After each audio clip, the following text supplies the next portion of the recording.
Merry Christmas সবাইকে। আজকে তো কেক খাওয়ারই দিন, আর আমি কেক কিনিনি, আজকে আমি বানাবো কেকটা। সে কীভাবে বানাচ্ছি আমি এমনি আমার মতো করে বানাবো, সেটা আমি তোমাদের সাথে শেয়ার করব। এখানে আমি ময়দা নিয়েছি 1 কাপের থেকে একটু কম, এই যে ময়দাটা নিলাম। আর এখানে আছে চিনি। ময়দার থেকে একটু কম পরিমাণে আমি এই চিনিটাকে আমি মিক্সিতে গুঁড়িয়ে নিয়েছি। ময়দার থেকে একটু কম পরিমাণে আমি চিনি দেব। 1 চিমটি নুন দেব। এই যে বেকিং পাউডার আমি এই 1 চিমটি মতো দিয়ে দিলাম।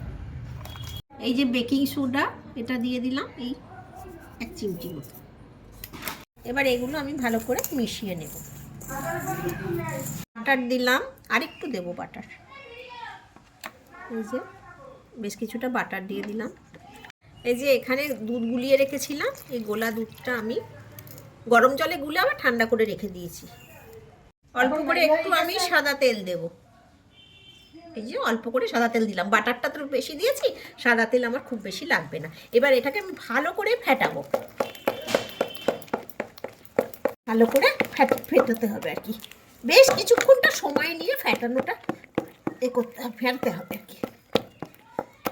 এই ভ্যানিলা এসেন্সটা আমি একটু দিয়ে দিলাম, খুব বেশি দেবো না। আর এটা আমি এগলেস কেক বানাচ্ছি, আমি এতে ডিম দেবো না, নিরামিষ কেক যাকে বলে আর কি। এটার থিকনেসটা এরকম হয়েছে, আমি যে ব্যাটারটা করলাম এরকম হয়েছে।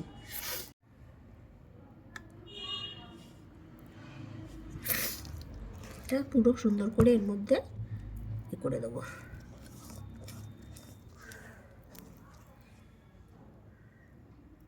আমি কতগুলো ডেয়ারি মিল্ক এমনি টুকরো টুকরো করে আমি এর মধ্যে দিয়ে দিলাম। যেহেতু আমার মেয়ে চকলেট খেতে ভালোবাসে, ওই জন্য আমি একটু চকলেট দিয়ে দিলাম।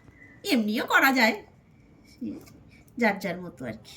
আমি কেকের যে ওভেনটা আছে, ওভেনের মধ্যে বসিয়ে দেব, দিয়ে এইটা ঢাকা দিয়ে দেব। 20 মিনিট আমি এটাকে রাখবো। তারপরে আমি এই যে লাঠিটা আছে, এখানে একটা ফুটো আছে, এই ফুটো দিয়ে দেখবো, যদি কাঁচা থাকে এটার মধ্যে লেগে থাকবে, আর যদি হয়ে যায় আর লাগবে না, নাহলে আরও 5 মিনিট দিতে হবে, এই আর কি। কেকটা অনেকটাই ফুলে গেছে। আমি এই ওপর থেকে কাঁচের ওপর দিয়ে দেখছি, দাঁড়ান কাঁচটা খুলে এবার আমি টেস্ট করে দেখি। কেকটা অনেকটাই ফুলে গেছে। আমি এই ওপর থেকে কাঁচের ওপর দিয়ে দেখছি, দাঁড়ান কাঁচটা খুলে এবার আমি টেস্ট করে দেখি। আমি এইটা দিয়ে এবার দেখবো। একটু লেগে আছে, এই যে একটু লেগে আছে, তার মানে আর একটু হবে। কেকটা আমার হয়ে গেছে। এই যে এটা দিচ্ছি, দিলে আর কাঁচাটা উঠে আসছে না, দারুণ গন্ধ হয়ে গেছে। খুব সুন্দর সেন্ট বেরিয়েছে, দারুণ সেন্ট বেরিয়েছে, খুব সুন্দর। এটা কিন্তু এগলেস কেক। এগলেস আমি মানে এগ দেওয়া কেক খেতে পারি না। হ্যাঁ, সফট হয়েছে, সফট হবেই, খুব সুন্দর। বাবা একদম স্পঞ্জি হয়েছে। আর এই যে সাইড দিয়ে দেখুন উঠেও আসছে। এটা কেকটা কমপ্লিট হয়ে গেলে এরকম সাইডগুলো এরকম হয়ে যায়, ঠান্ডা হয়ে গেলে তারপরে আমি তুলে ফেলবো। বন্ধুরা কেমন হয়েছে অবশ্যই জানাবেন আমার কেকটা। আর আপনারা আজকে তো 25শে ডিসেম্বর করে খাবেন।